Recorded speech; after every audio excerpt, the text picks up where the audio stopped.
আপনি জানেন, আপনি একটু এখানে আসেন, আসেন আসেন আসেন আসেন, এদিকে আসেন, আসেন আসেন, আপনি এখানে আসেন ভাই, আসেন এখানে আসেন ভাই। আপনাদেরকে একটা কথা বলি এখন। ভাই যে কথাটা বলেছে মাশাআল্লাহ সুন্দর কথা বলেছে, যে কথা বললে মানুষের হেদায়েত হবে সেটাই বলতে হবে। আপনাদেরকে কয়েকটা মৌলিক কথা বলি। স্বাধীনভাবে কথা যদি আপনি আমাদেরকে বলতে দেন তাহলে আমি সামনে কথা বলতে পারবো, আর যদি মাঝখানে লোকমা দিয়ে ডিস্টার্ব করে তাহলে কথা বলা যাবে না। হ্যাঁ, যদি কথা বলা ডিস্টার্ব দেন তাহলে ভাই কথা বলা যাবে না। অসংখ্য লোক আছে আলেমদেরকে নিয়ে ঠাট্টা করে, বিদ্রুপ করে, উপহাস করে, কিয়ামতের ময়দানে জাহান্নামের ভয়াবহ দৃশ্য দেখার পরে তারা বলবে, আরে সেই দিন যদি বাকবিতণ্ডা না করে, আলেমদের সাথে বিয়াদবি না করে, যদি আলেমদের কথা অনুযায়ী চলতাম, জীবনটা ধন্য হয়ে যেত। ঠিক না ঠিক বলেন?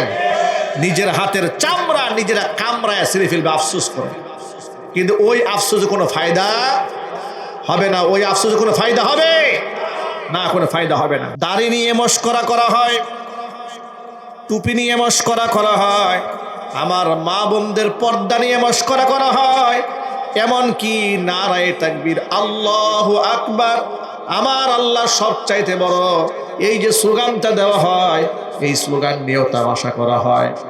বিগত খুনি হাসিনার আমলে বাংলাদেশের প্রশাসনের বিপ্লব কুমার বড়ুয়া নামক এক কুখ্যাত কাফের আল্লাহু আকবার এই ধ্বনিকে বলেছিল এটা হচ্ছে নিষিদ্ধ সংগঠনের স্লোগান।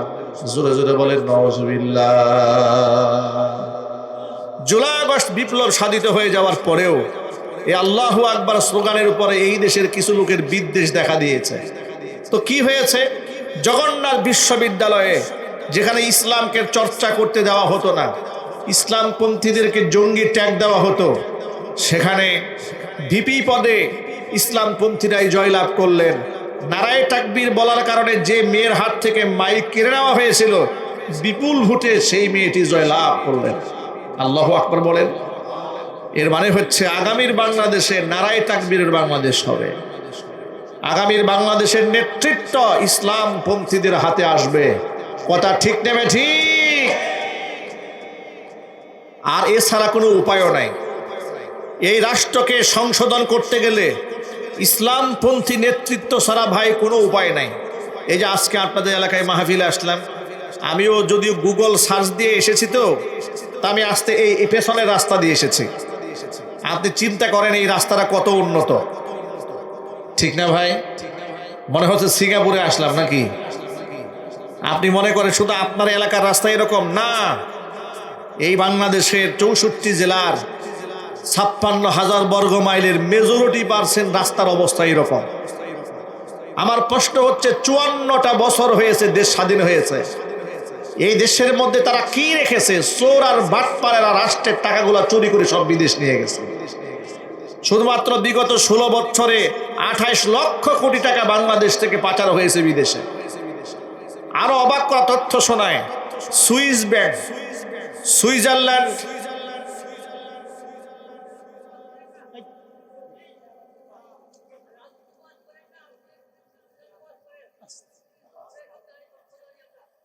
আপনি জানেন, আপনি একটু এখানে আসেন, আসেন আসেন আসেন আসেন, এদিকে আসেন, আসেন আসেন, আপনি এখানে আসেন ভাই, আসেন এখানে আসেন।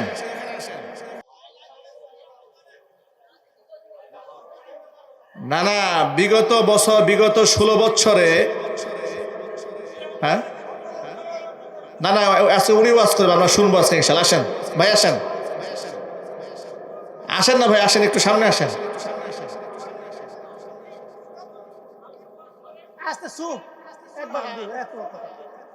আপনি আসেন না, একটু আসেন, সামনে আসেন ভাই। কি নাম আপনার, কি নাম? এই বাড়িরই? হ্যাঁ, রতন ভাই আসেন, সামনে আসেন। হ্যাঁ,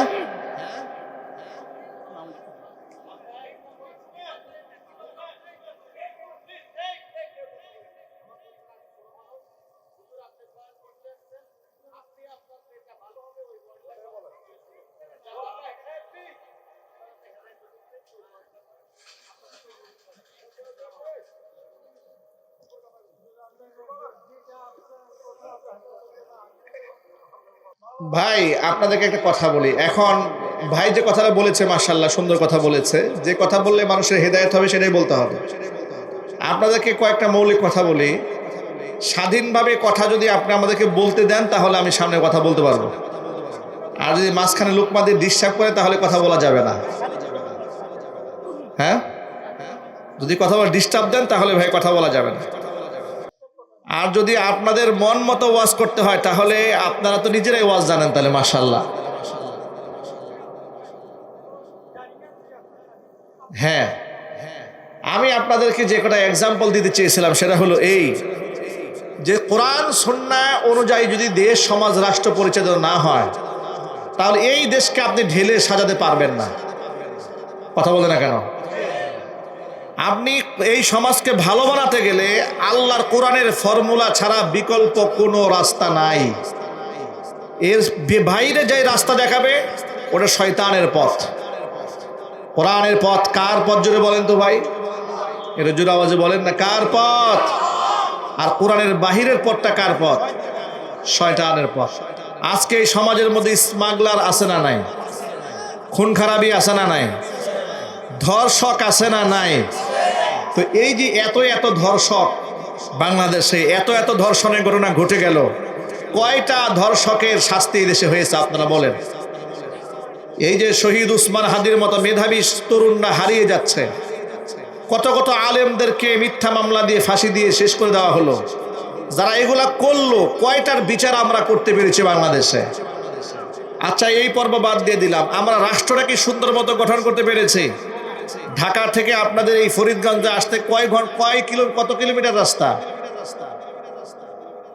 হ্যাঁ, জানেন না? হ্যাঁ, 112 কিলো। এই 112 কিলো রাস্তা সর্বোচ্চ রাস্তা অনুযায়ী 2 ঘন্টা থেকে 2.5 ঘন্টা লাগার কথা, বেশি থেকে বেশি হলে। সেখানে 5 থেকে 6 ঘন্টা সময় লাগে আসতে। কেন? আমাদের কি কিসের অভাব ছিল এই রাষ্ট্রে? এই রাষ্ট্রে মুসলমানদের এত মুসলমান এই দেশে, আমরা দাবি করে বলি 90 থেকে 95% মানুষ আমরা মুসলমান। কথা ঠিক না ঠিক?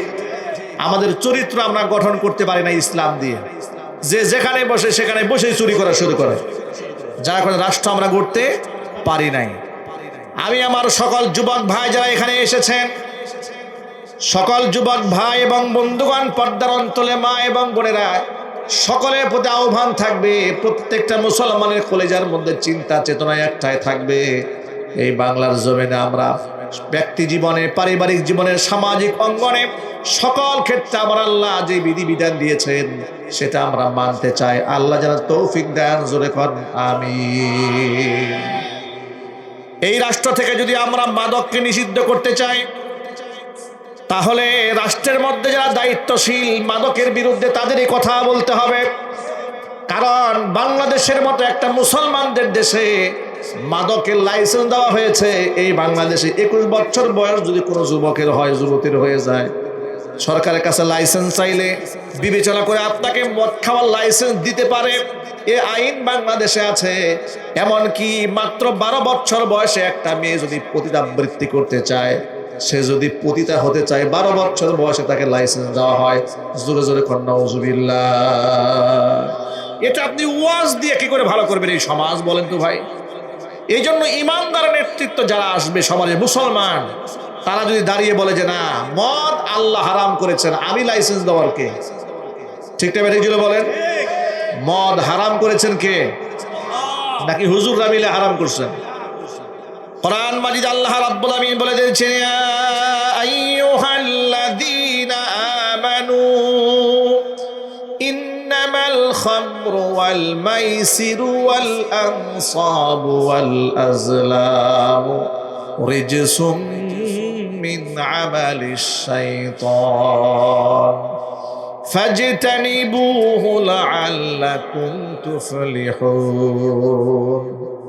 হে ঈমানদাররা, ইন্নামাল খামরু ওয়াল মাইসিরু ওয়াল আনসাবু ওয়াল আজলাম, 4টা জিনিস শয়তানের নাপাক কর্মকাণ্ড। 1 নাম্বার মদ, 2 নাম্বার জুয়া, 3 নাম্বার মূর্তি সমূহ, 4 নাম্বার ভাগ্য নির্ধারণকারী তীর, ফাজতানিবুহু, এগুলো পরিহার করো, লাআল্লাকুম তুফলিহুন, তাহলেই তোমরা সফলতা অর্জন করতে পারবে। তাহলে যেই দেশ, যে সমাজ, যে এলাকা, যে রাষ্ট্র মদের লাইসেন্স দেয় কোরআনের আয়াত অনুযায়ী, তারা কোশ্চিন কালেও সফল হতে পারবে না। কথা ঠিক না বেঠিক জোরে বলেন? যদি আমাদের সফলতা অর্জন করতে হয় তাহলে মাদকের বিরুদ্ধে সকলকে দাঁড়িয়ে যেতে হবে।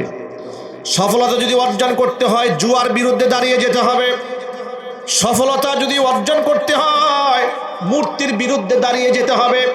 মুসলমানের সন্তান হয়ে মূর্তিকে শ্রদ্ধা করতে পারে না, সম্মান করতে পারে না, মাথা নত করতে পারে না। মুসলমানের সন্তানের বিশ্বাস হচ্ছে মূর্তি, ভাস্কর্য, গাছ, মাজার কিংবা কোনো দরবার মানুষের তাকদীরের ভালো মন্দ করতে পারে না। মানুষের তাকদীর ভালো মন্দের একমাত্র ফয়সালা আল্লাহর পক্ষ থেকে হয়। ঠিক না ঠিক বলে? ভালো মন্দের ফয়সালা সব কার কাছ থেকে হয়?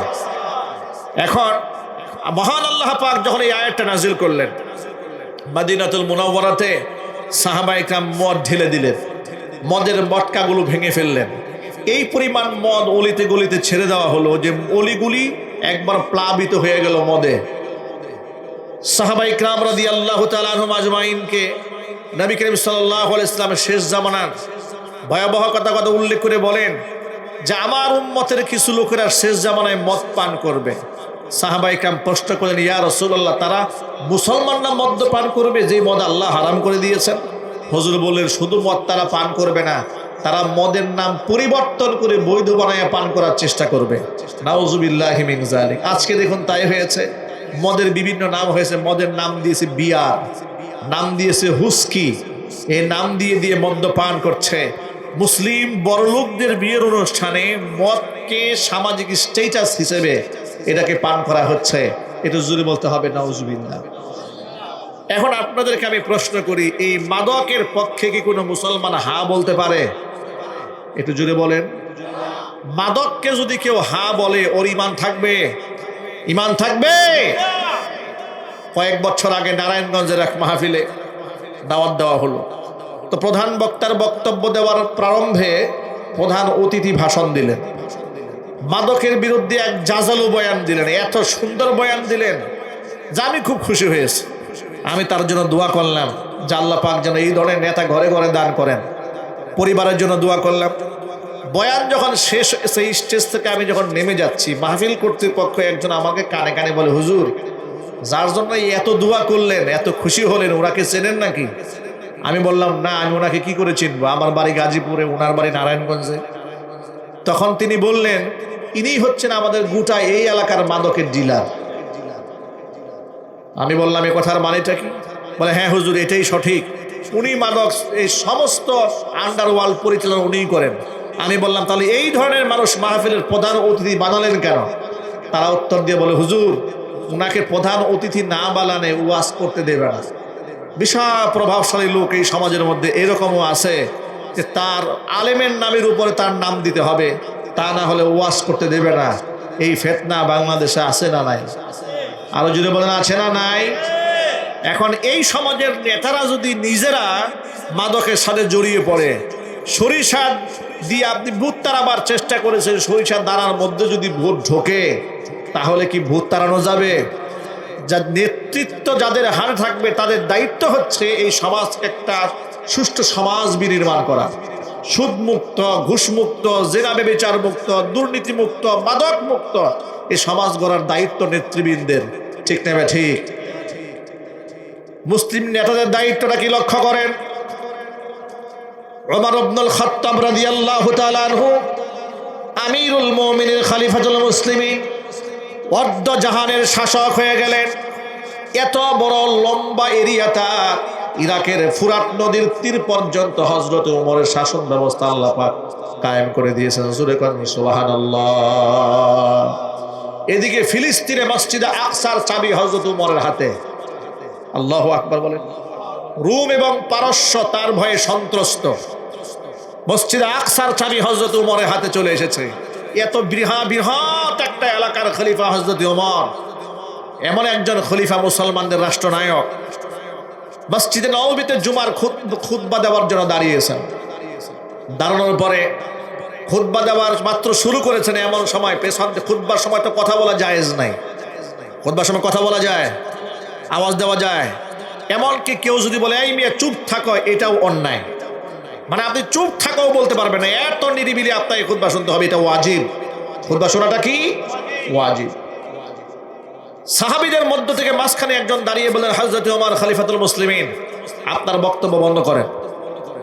আপনার বক্তব্য শুনবো এর আগে আপনি আমার কাছে আগে জবাব দেন, আপনি যে জুব্বাটা গায়ে দিয়েছেন, এই জুব্বাটা আপনি যুদ্ধলব্ধ সম্পদের 2 টুকরা কাপড় দিয়ে বানিয়েছেন। জিহাদের ময়দানে যুদ্ধলব্ধ সম্পদ থেকে যে গনিমতের মাল এসেছে, ওই গনিমতের মালের সবাই 1 টুকরা করে জুব্বার কাপড় পেয়েছে, আপনি 2 টুকরা পাইলেন কোত্থেকে? খলিফা হওয়ার সুবাদে কি আপনি এক্সট্রা কোনো ফ্যাসিলিটিস গ্রহণ করেছেন কিনা, এটা আগে আমার কাছে জবাব দেন। সুবহানাল্লাহ পড়েন। ভাবা যায় অর্ধজাহাজের একজন শাসকের সামনে দাঁড়িয়ে জুমার নামাজে মিম্বারে তাকে প্রশ্ন মানে জর্জরিত করেছেন। হযরত ওমর রাগ হলেন না, গুসা হলেন না, নিজের ছেলে আব্দুল্লাহ ইবনে ওমরকে ডাক দিলেন, আব্দুল্লাহ ওমর এদিকে আসো। আব্দুল্লাহ ওমর আসলেন, এবার তুমি বলো। হযরত আব্দুল্লাহ ইবনে ওমর বলেন, প্রিয় মুসলিম কেরাম, আপনারা তো আমার বাবার গায়ের জুব্বা নিয়ে প্রশ্ন তুলেছেন, বলে হ্যাঁ। এবার তার কাহিনীটা শোনেন। আমার বাবার গায়ের যে জুব্বা আপনি দেখতে পাচ্ছেন, আপনারা, উনি মূলত 1 টুকরা কাপড়ই পেয়েছিলেন, কিন্তু উনি লম্বা মানুষ হওয়ার কারণে, উনি আকারে একটু লম্বা ছিলেন আর কি, লম্বা মানুষ হওয়ার কারণে 1 টুকরা কাপড়ে উনার জুব্বা হয় না। তখন উনার জন্য উনার বরাদ্দকৃত 1 টুকরা, আর আমাকে আমার ভাগে যেটা আসছিল এই টুকরা আমি আমার আব্বাকে দিয়ে দিয়েছি। 2 টুকরা দিয়ে আমার আব্বা যান একটা জুব্বা বানাইছেন। সুবহানাল্লাহ বলতে ইচ্ছে হলো না ভাই? মুসলিম নেতাদের সততা থাকবে এরকম, এটা থাকবে আইডল এবং আইকন তারা। আরেকদিন হযরত ওমর রাদিয়াল্লাহু তাআলা আনহুর সামনে তার স্ত্রী কিছু পিঠা দিয়েছেন। পিঠা পাওয়ার পরে স্ত্রীকে ডেকে বলেন, আব্দুল্লাহর মা, রাষ্ট্রপক্ষ থেকে আমার জন্য যে বেতন ভাতা আসে, যেই আটা আসে, সেখান থেকে তো আমার পিঠা খাওয়ার কথা না, কোনো মতে সিমসাম করে আমার সংসারটা চলে যাওয়ার কথা। তো তুমি আমার বিলাসী খাবার পিঠা নিয়ে আসলে আমার সামনে, এটা তুমি পেলে কোথায়? এটা কি কেউ তোমাকে হাদিয়া দিয়েছে নাকি তা কি ঘুষ দিয়েছে কেউ? আব্দুল্লাহর মা হযরত ওমর রাদিয়াল্লাহু তাআলা আনহুর স্ত্রী স্বামীকে জবাব দেয়া বলে, খলিফাতুল মুসলিমিন, এটা হাদিয়া দেওয়া হয় নাই আর ঘুষও দেওয়া হয় নাই, আর আপনারে ঘুষ দিবে এমন সাহস কি কারো জমিনে আছে? আপনারে ঘুষ দিবে, ছাদবে ঘুষটা, এই হিম্মত কি কারো আছে নাকি? যেই ব্যক্তির ব্যাপারে আল্লাহর নবী বলেছেন, যেই রাস্তায় ওমর হাঁটে সেই রাস্তায় শয়তানও হাঁটতে সাহস পায় না। আল্লাহু আকবার বলেন। তিনি বললেন, তাহলে পেটে কোথায়? হাদিয়াও আসে নাই, ঘুষও আসে নাই, তুমি এই পিঠা পেলে কোথায়? জবাব দাও। স্ত্রী বলছেন, শোনেন, গত 6 মাস ধরে রাষ্ট্রীয় কোষাগার থেকে আপনার জন্য যে আটা বরাদ্দ আছে আমাদের ফ্যামিলিতে, প্রতিদিন 100 টাকা করে কমিয়েছি, সেখান থেকে আলাদা করে রেখে দিয়েছি 6টা মাস ধরে, সেটা করে জমা করে ওই আটা দিয়ে আপনার জন্য আপনার পছন্দের পিঠা বানায় আপনার সামনে উপস্থাপন করেছি। এটা আপনার জন্য নিষিদ্ধ নয়, হারাম নয়, আপনি নিশ্চিন্তে খান। ওমর রাদিয়াল্লাহু তাআলা আনহু বলেন, আব্দুল্লাহর মা, এই পিঠা আমি কি করে খাবো বলো তো? ইরাকের ফুরাত নদীর তীর পর্যন্ত আল্লাহ তাআলা আমার খেলাফতের এত বড় এরিয়াকে প্রশস্ত করে দিয়েছেন, কত মানুষ এই এরিয়ার মধ্যে আছে, আমি খলিফা হওয়ার সুবাদে একটু পিঠা খেয়ে ফেলবো? তা আমার কোনো নাগরিক যদি কাল হাসরের মাঠে দাঁড়ায়া বলে যে খলিফা হওয়ার কারণে উনি পিঠা খেতে পেরেছিলেন, আমরা পারি নাই, আমি আল্লাহর কাছে সেদিন কি জবাব দেব? আব্দুল্লাহর মা, তুমি এই পিঠাগুলা গরিব এবং ফকির মিসকিনদের মধ্যে দান করে দাও। সুবহানাল্লাহ বলতে পারেন না আপনারা? ভাইরা আমার, এই জন্য আল্লাহর হাবিব রাহমাতুল লিল আলামিন বলেন, সাবাতুন ইউজিল্লুহুমুল্লাহু ফি জিল্লিহি ইয়াওমা লা জিল্লা ইল্লা জিল্লু। কিয়ামতের ময়দানে আল্লাহর আরশে ছায়া ছাড়া যেদিন আর কোনো ছায়া থাকবে না, 7 শ্রেণীর মানুষকে আল্লাহ তাআলা আরশে মুআল্লার ছায়া তলে স্থান দিবেন। এর মধ্যে এক নাম্বার ব্যক্তি হচ্ছে ইমামুন আদিলুন, ওই ন্যায়পরায়ণ শাসক, যেই ব্যক্তি ক্ষমতার মসনদে বসে মানুষকে জুলুম করে নাই, ইনসাফ করেছে। এমন ইনসাফগার একজন রাষ্ট্রনায়ককে মহান আল্লাহ তাআলা আরশে মুআল্লার ছায়াতলে স্থান করে দিবেন। জোরে জোরে বলেন সুবহানাল্লাহ। দ্বিতীয় নম্বরে স্থান দিবেন ওয়াশাবুন নাশা ফি ইবাদাতিল্লাহ, ওই যুবক, যেই যুবক আল্লাহর বন্দিগিতে তার যৌবনকালটা কাটায় দেয়। এখানে যত বৃদ্ধ মানুষ রয়েছেন, বয়োবৃদ্ধ মানুষ যারা আমাদের বাবার বয়সে, আমাদের দাদা সমতুল্য যারা রয়েছেন, তারাও কিন্তু একসময় যৌবনকালটা পার করেছেন। ঠিক না বেটা? জোরে বলেন। যৌবনকালটা সকলের জীবনে এসেছিল। যৌবনকালের ইবাদত আল্লাহর কাছে বড্ড প্রিয়। মানুষ যখন বুড়ো হয়ে যায়, জামাতে মসজিদে গিয়ে শামিল হতে পারে না, বয়সের কারণে তাহাজ্জুদের নামাজও পড়তে পারে না, ঠান্ডা পানি দিয়ে ওযু করতে পারে না। আল্লাহর নবী বলেছেন, যৌবনকালে যেই ব্যক্তি তাহাজ্জুদের নামাজ পড়েছে, আল্লাহর বন্দেগীতে রাত্রি যাপন করেছে, বার্ধক্যে উপনীত হওয়ার পরে বিছানায় শুয়ে যদি আফসোস করে, আহারে যৌবনকালে কত নামাজ পড়তে পারলাম, কিন্তু বৃদ্ধ বয়সে নামাজ পড়তে পারি না তাহাজ্জুদের নামাজ, একবার আফসোস করা মাত্র সারা রাত ভরে তাহাজ্জুদের নামাজ পড়লে যেই সওয়াব হতো বান্দার আমল নামার মধ্যে আল্লাহ সেই সওয়াব লিখে দিবে। যুবক ভাইরা, মাদকের সাথে আমাদের সংশ্লিষ্ট হওয়া যাবে না, কারণ কোনো মুসলমান মদ খাইতে পারে না। নবী করিম সাল্লাল্লাহু আলাইহি সাল্লাম বলেছেন, মান শারিবাল খামরা, যেই ব্যক্তি মদ পান করবে, লাম তাসিল সালাতুহু সাবআ সিনিন, 7 বছরে তার কোনো ইবাদত, তার কোনো নামাজ আল্লাহর দরবারে কবুল হবে না। শুধু কি তাই? আল্লাহর নবী সাল্লাল্লাহু আলাইহি সাল্লাম আর একটু শক্ত ভাষায় বলেছেন, নামাজ কবুল তো দূরের কথা, যেই ব্যক্তি মাদকের সাথে সংশ্লিষ্ট থাকে, আল্লাহ নবী বলেছেন, সালাসাতুন কদ হাররামাল্লাহু আলাইহিমুল জান্নাহ, 3 শ্রেণীর মানুষের জন্য আল্লাহ পাক তার জান্নাতকে হারাম করে দিয়েছেন। 1 নাম্বার মুদমিনুল খামর, যারা মদ পান করে তাদের জন্য আল্লাহর জান্নাত হারাম। 2 নাম্বার ওয়ালাকু, পিতামাতার অবাধ্য সন্তান যারা, তাদের জন্য আল্লাহর জান্নাত হারাম।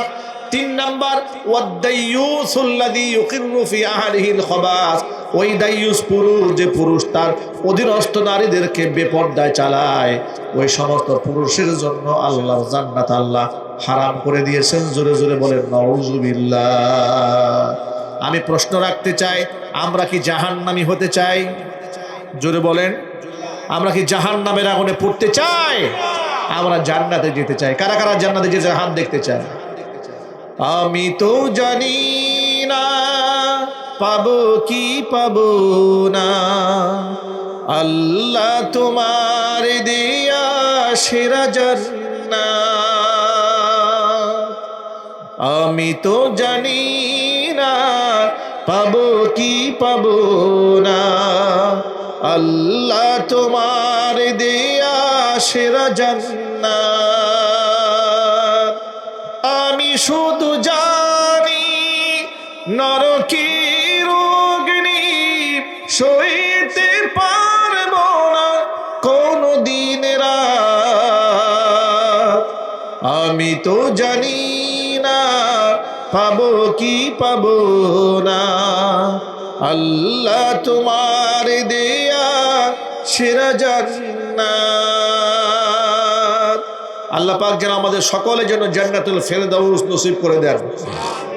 এটা জোরে কর না আমিন। জান্নাতুল ফেরদাউসের মেহমান যদি হতে চায়, 1 নাম্বার, সকল যুবককে ওয়াদা করতে হবে, মাদকের সাথে আমাদের ন্যূনতম কোনো সম্পর্ক থাকতে পারবে না। মদ তো অনেক এক্সট্রিম লেভেলের হারাম, ন্যূনতম বিড়ি, সিগারেট, তামাক, এগুলো আমরা হাত লাগাবো না। জোরে বলেন ইনশাআল্লাহ। একটু জোরে বলেন না ভাই ইনশাআল্লাহ। বিড়ি, সিগারেট, তামাক এগুলো আমরা ধরবো না, আমরা স্পর্শ করব না। আল্লাহ যেন কবুল করেন। 2 নাম্বার হচ্ছে ওয়ালা আকু, পিতামাতার অবাধ্য সন্তান যারা, তাদের জন্য আল্লাহর জান্নাত হারাম। যাদের পিতামাতা বেঁচে আছেন, আল্লাহ পাক যেন হায়াতে তাইয়্যিবা দান করেন। জোরে কোন আমিন।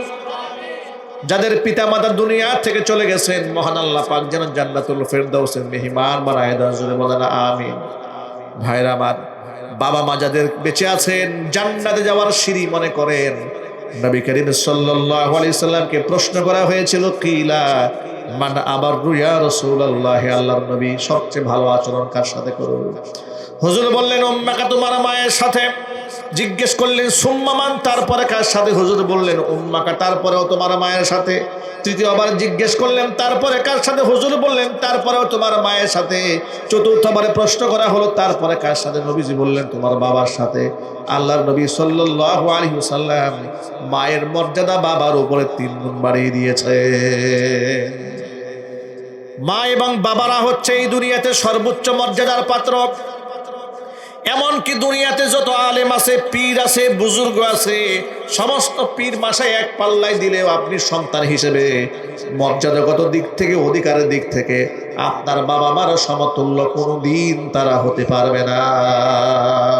পীর সাহেব যদি আপনার জন্য দোয়া করে, সেই দোয়া কবুল হতেও পারে, নাও হতে পারে। বাবা মা দোয়া করলে 100% কবুল হবে বলে আল্লাহর নবীর ওয়াদা আছে। হুজুর বলেছেন 3 ব্যক্তির দোয়া কবুল। দুআউল ওয়ালিদাইনি, পিতামাতার দোয়া কবুল হয়ে যায়। দুআউল মুসাফিরি, মুসাফিরের দোয়া কবুল হয়ে যায়। 3 নাম্বার দুআউল মাজলুম, মাজলুমের দোয়া কিংবা বদদোয়া, দুটো আল্লাহ পাক কবুল করে নেন। নবী করিম সাল্লাল্লাহু আলাইহি ওয়াসাল্লাম বলেছেন ইত্তাকি দাওয়াতাল মাজলুম, মাজলুমের বদদোয়া থেকে তুমি বাঁচো। ফাইন্নাহু লা হিজাবা বাইনাহু ওয়া বাইনাল্লাহ, কারণ যেই ব্যক্তি মাজলুম হয় ওই মাজলুমের মাঝে আর আল্লাহর মাঝে কোনো পর্দা থাকে না। মাজলুম যা বলে সেটা আল্লাহ মঞ্জুর করে নেন। জোরে জোরে বলেন সুবহানাল্লাহ। এই জন্য আমার বন্ধুগণ, সকল ভাইদেরকে বলি 3 শ্রেণীর দোয়া আল্লাহর নবী বলেছেন অবশ্যই কবুল। মুসাফিরের দোয়া কবুল হয়, বাবা মার দোয়া কবুল হয়, মাজলুমের দোয়া কিংবা বদদোয়া আল্লাহ পাকের কাছে কবুল হয়ে যায়। ঠিক না ঠিক জুড়ে বলেন। বিগত বছরগুলোতে খুনি হাসিনা এদেশের আলেমদের উপর নির্যাতন চালিয়েছে। মাহফিল থেকে আলেমদেরকে ধরে নিয়ে গেছে। 2018 সালে মাহফিল মঞ্চ থেকে আমাকে ধরে নিয়ে যাওয়া হলো। জিজ্ঞেস করলাম আমার অপরাধটা কি? বলে উপরের নির্দেশ। পরের দিন কোর্টে তুলেছে, মামলা দিয়েছে। এক জায়গায় বসে আমরা রাষ্ট্রবিরোধী ষড়যন্ত্র করছিলাম। পরবর্তীতে পুলিশ এসে ধাওয়া দিয়েছে, সব আসামি পালায় গেছে। 5-7 জন পালাতে পারে নাই। আমার পকেটে 16টা ককটেল বোমা পাওয়া গেছে। 2018 সালের 8ই ফেব্রুয়ারি গ্রেফতার হলাম। মার্চের 1 তারিখে জামিনে বের হলাম। 22 দিন কারাবরণ করলাম। কিসের অপরাধে? মসজিদের ইমাম এবং আলেমদের সাথে খুনি হাসিনা যে আচরণ করেছে, অসংখ্য আলেমদের বদদুয়ার কারণে গোষ্ঠী সহ দেশ থেকে পালিয়ে যেতে বাধ্য হয়েছে। কথা ঠিক না ঠিক চিল্লায় বলা মুসলমান। মাজলুমের বদদুয়া বিফলে যায় না। মনে রেখো, ওয়াসায়ালামুল লাযীনা যালামু আইয়া মুনকালাবি ইয়ানকালিবুন, জালেমরা অচিরেই টের পাবে তারা কোন গন্তব্যে রওনা হয়েছে। আবু দারদা রাদিয়াল্লাহু তাআলা আনহু থেকে বর্ণিত একটা হাদিস শোনাই আপনাদেরকে। আন আবি দারদা রাদিয়াল্লাহু তাআলা আনহু আন্নাহু ক্বাল কুন আলিমান, সম্ভব হলে নিজে আলেম হয়ে যাও। আলেমদের এত সম্মান। নবীজি বলেছেন ফাদলুল আলিমি আলাল আবিদি কাফাদলি আলা আদনাকুম, তোমাদের উপরে আমি মুহাম্মদ সাল্লাল্লাহু আলাইহি ওয়াসাল্লামের মর্যাদা সবচেয়ে আদনা সাহাবীর উপরে যেমন এই দুনিয়ার আবেদ বান্দা যারা তাদের উপরে এই সমাজের আলেমের মর্তবা ঠিক তেমন। জোরে বলেন সুবহানাল্লাহ। নবী করিম সাল্লাল্লাহু আলাইহি ওয়াসাল্লাম বলেছেন কাল হাসরের মাঠে 3 শ্রেণীর মানুষকে আল্লাহ তাআলা সুপারিশ করার সুযোগ দিবেন। 1 নাম্বার ইয়াশফাউ ইয়াউমাল কিয়ামাতি সালাসাতুন। 1 নাম্বার আল আম্বিয়া, নবীগণ আল্লাহর দরবারে সুপারিশকারী হবেন। 2 নাম্বার সুম্মাল উলামা, উলামারা সুপারিশকারী হবেন। 3 নাম্বার সুম্মা শুহাদা, শহীদরা আল্লাহর দরবারে সুপারিশকারী হবেন। সুতরাং আলেম ওলামাদের মর্যাদা আল্লাহ পাক দিয়েছেন। মানুষের হৃদয়ে আলেমদের মোহাব্বত তো আল্লাহ ঢেলে দিয়েছেন। এটা আল্লাহ পাকের ওয়াদা। মহান আল্লাহ পাক বলেন ইয়ারফাইল্লাহুল্লাযীনা আমানু মিনকুম ওয়াল্লাযীনা উতুল ইলমা দারাজাত, তোমাদের মধ্যে যারা ঈমানদার তাদের মর্যাদা আমি বাড়িয়ে দেব। সাথে সাথে যারা আলেম ওলামা হয়, ইলম যাদেরকে দান করা হয় তাদের মর্যাদা আমি বাড়ায় দেব। জোরে বলেন সুবহানাল্লাহ। এই দুনিয়াতে যার সাথে যার মহাব্বত থাকে, মহান আল্লাহ তাআলা পরকালে তার সাথেই তার হাসর নসিব করায় দেবেন। যদি আপনি জালেমের সাথে বন্ধু হন, জালেমের সাথে আপনার হাসর হবে। পেটাত্তা হন, খুনি হাসিনার সাথে আপনার হাসর করায় দিবেন। যদি আপনি আলেমদেরকে বন্ধু বানান, আলেম ওলামার সাথে আল্লাহ পাক হাসর নসিব করায় দিবেন। নবীদের সাথে, সিদ্দিকীনদের সাথে, শহীদদের সাথে আল্লাহ পাক হাসর নসিব করায় দিবেন। আলেমদের সাথে আপনারা হাসর চান? শহীদদের সাথে হাসর চান? নবীদের সাথে হাসর চান? শর্ত হলো কোরআন বলে দিয়েছে, মাইয়ুতিইল্লাহা ওয়ার রাসূল ফাউলাইকা মাআল্লাযীনা আন'আমা আল্লাহু আলাইহিম মিনান নাবিয়্যিনা ওয়াস-সিদ্দীকীনা ওয়াশ-শুহাদা'i ওয়াস-সালিহিন ওয়া হাসুনা উলাইকা রাফীকা। যেই ব্যক্তি আনুগত্য করবে আল্লাহর, আনুগত্য করবে আল্লাহ রসুলের, তাদের হাসর হবে আল্লাহ পাকের নিয়ামত প্রাপ্ত বান্দাদের সাথে। নিয়ামত প্রাপ্ত বান্দা কারা? মিনান নাবিয়্যিন, নবীর আল্লাহর নিয়ামতের বাপ্পা নিয়ামত প্রাপ্ত বান্দা। ওয়াস-সিদ্দীকীন, সিদ্দীকীনরা আল্লাহর নিয়ামত প্রাপ্ত বান্দা। ওয়াশ-শুহাদা, শহীদরা আল্লাহ পাকের নিয়ামত প্রাপ্ত বান্দা। ওয়াস-সালিহিন, নেককার মানুষগুলো আল্লাহ পাকের নিয়ামত প্রাপ্ত বান্দা। আমার আল্লাহ পাক নিজেই বলেন, ওয়া হাসুনা উলাইকা রাফীকা, বন্ধু হিসেবে তারা কতই না উত্তম। মনে রাখবেন, হাসরের মাঠে শুধুমাত্র অসৎ সঙ্গের কারণে অসংখ্য লোক জাহান্নামের আগুনে পুড়বে। সঙ্গ দোষে লোহা ভাসে, কথা আছে না ভাই? সঙ্গ দোষে লোহা ভাসে। আপনি যদি সৎ সঙ্গ গ্রহণ করেন, আমাদের দেশে প্রবাদ ভাষায় বলে, সৎ সঙ্গে স্বর্গবাস, অসৎ সঙ্গে সর্বনাশ। আপনি যদি বদ মানুষের সাথে চলেন, তাহলে বদকারদের সাথে হাসর হবে। নবী করিম সাল্লাল্লাহু আলাইহি সাল্লাম বলেছেন যে কিয়ামতের ময়দানে অসংখ্য মানুষ শুধুমাত্র বন্ধুত্বের খাতিরে জাহান্নামের আগুনে পুড়বে। সূরা ফুরকানে এই ব্যাপারে আল্লাহ পাকের স্পষ্ট একটা ঘোষণা আছে। ঘোষণা কি? এই পয়েন্টটা ঠান্ডা মাথায় মনে রাখেন। আমার আল্লাহ পাক বলেন, ওয়ায়াউমা ইয়া'আদ্দুয যালিমু আলা ইয়াদাইহি ইয়াকুলু ইয়া লাইতানি ইত্তাখাযতু মা'আর রাসূলি সাবিলা ইয়া ওয়াইলাতা লাইতানি লাম আত্তাখিয ফুলানান খলীলা। জালেম কিয়ামতের মাঠে জাহান্নামের ভয়াবহ দৃশ্য দেখার পরে আফসোস করে নিজের হাতের চামড়া নিজে কামড়িয়ে ছিঁড়ে ফেলবে। ইয়া'আদ্দুয যালিমু আলা ইয়াদাইহি, নিজের দুই হাত নিজে কামড়াবে, আফসোস করবে, দুঃখে কষ্টে খামছাইয়া কামড়িয়ে চামড়া ছিঁড়ে ফেলবে আর বলবে, হালে ইয়া লাইতানি লাম আত্তাখিয ফুলানান খলীলা, আমি যদি অমুককে বন্ধু না বানাইতাম, রাসূলের সাথে যদি আমি পথ ধরতাম, তাহলে কতই না ভালো হতো। এই সমাজের লোকেরা অসংখ্য লোক আছে, আলেমদেরকে নিয়ে ঠাট্টা করে, বিদ্রুপ করে, উপহাস করে। কিয়ামতের ময়দানে জাহান্নামের ভয়াবহ দৃশ্য দেখার পরে তারা বলবে, আরে সেই দিন যদি বাকবিতণ্ডা না করে, আলেমদের সাথে বিয়াদবি না করে, যদি আলেমদের কথা অনুযায়ী চলতাম, জীবনটা ধন্য হয়ে যেত। ঠিক না ঠিক বলেন? নিজের হাতের চামড়া নিজেরা কামড়ায় ছিঁড়ে ফেলবে, আফসোস করে। কিন্তু ওই আফসোসে কোনো ফায়দা হবে না। ওই আফসোসে কোনো ফায়দা হবে না, কোনো ফায়দা হবে না। এজন্য আসুন আমরা সৎ পথে চলি। আল্লাহ যেন তৌফিক দেন, জোরে কোন আমিন। এটা আল্লাহ পাকের নির্দেশ। সূরা তাওবাতে আল্লাহ বলেছেন, ইয়া আইয়ুহাল্লাযীনা আমানুত্তাকুল্লাহ ওয়া কুনু মা'আস সাদিকিন। হে ঈমানদারগণ, ইত্তাকুল্লাহ, আমি আল্লাহকে ভয় করো। ওয়া কুনু মা'আস সাদিকিন, সত্যবাদীদের সাথে থাকো। নির্দেশটা কার? চিল্লায় বলেন, নির্দেশ কার? আল্লাহ পাক বলছেন, আমি আল্লাহকে ভয় করো, সাদিকিনদের সাথে থাকো। সাদিকিন কারা? এই সমাজের মধ্যে আল্লাহর সবচেয়ে বড় ওলি কারা? এবার আল্লাহর কাছেই শুনেন তারা কারা। ইন্নামা ইয়াখশাল্লাহা মিন ইবাদিহিল উলামা। এই সমাজে আল্লাহকে সবচেয়ে বেশি ভয় করে চলে এই প্রজন্মের উলামায়ে কেরাম। জোরে জোরে বলেন সুবহানাল্লাহ। প্রত্যেক যুগে যুগে আলেমরা আল্লাহকে সবচেয়ে বেশি ভয় করে, এটা কোরআনে আল্লাহর নিজের বক্তব্য।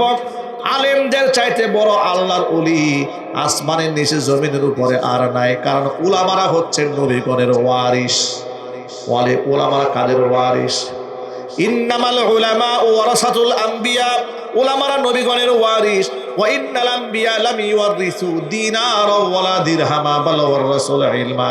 আলেমরা টাকা পয়সা ধন সম্পদের ওয়ারিস হন নাই, কারণ নবীরা এগুলা রেখেও যান নাই। নবীরা রেখে গিয়েছেন আসমানের ইলম, ওই ইলমের উত্তরাধিকার হয়েছেন উলামায়ে কেরাম। সুতরাং ওই উলামারা হচ্ছেন আল্লাহর সবচেয়ে বড় বন্ধু। আলেমদের সাথে মহাব্বত রাখেন, বন্ধুত্ব রাখেন। কিয়ামতের ময়দানে আলেম সুপারিশ করে আপনাকে জান্নাতের রাস্তায় নিয়ে যাবেন। জোরে বলেন সুবহানাল্লাহ। ইবনে মাজার হাদিসের মধ্যে এসেছে ইউকালু লিল আবিদি, আল্লাহর নবী বলেন সাধারণ আবেদ বান্দা যারা, মুসল্লি যারা, তাকে আল্লাহর পক্ষ থেকে বলা হবে উদখুলুল জান্নাহ, জান্নাতে ঢোকো। ওয়া ইউকালু লিল আলিমি কিফ, আলেমকে একা একা জান্নাতে যেতে দেওয়া হবে না, আলেমকে দাঁড় করে দেওয়া হবে আর বলা হবে কিফ, ও আলেম দাঁড়াও। ওয়াসফা লিন্নাস, অসংখ্য মানুষ আসতে বিপদগ্রস্ত মানুষের জন্য তুমি সুপারিশ করো। মানুষ তখন সুপারিশ করবেন। নবী করিম সাল্লাল্লাহু আলাইহি ওয়াসাল্লাম বলেছেন ওয়ালাউ কানা আদাদুহুম আদাদান নুজুম, মানুষের আলেমদের সুপারিশকৃত মানুষের সংখ্যা যদি আসমানের নক্ষত্র সমতুল্য হয়ে যায়, মহান আল্লাহ তাআলা অগণন মানুষকে আলেমদের সুপারিশে সেদিন ক্ষমা করে জান্নাত দিয়ে দিবে। এই জন্য আমার নসিহত হচ্ছে, শুধু আলেমদেরকে মহাব্বত করবেন, নিজের সন্তানকে আলেম বানান, বংশের মধ্যে হাফিজে কোরআন তৈরি করেন, আলেমে দিন বানান। এই যে কাশারা ভুইয়া বাড়ি মরহুম হাজী মোহাম্মদ হোসেন আলী ভুইয়া নুরানি হাফিজিয়া মাদ্রাসা এতিমখানা, এই যে এতিমখানায় বাচ্চাকে দিয়ে দেন, এতিমদের সাথে গরিবদের সাথে পড়ে হাফেজ হোক। আপনি মনে মনে ভাববেন যে গরিবদের সাথে আমার ছেলে পড়বে। হ্যাঁ, আপনার ছেলেকে এতিমদের সাথে পড়ান। ধনী গরিবের তার ভেতরে ভেদাভেদ যে অহংকার ঢুকেছে, অহংকার দূর করে দেন।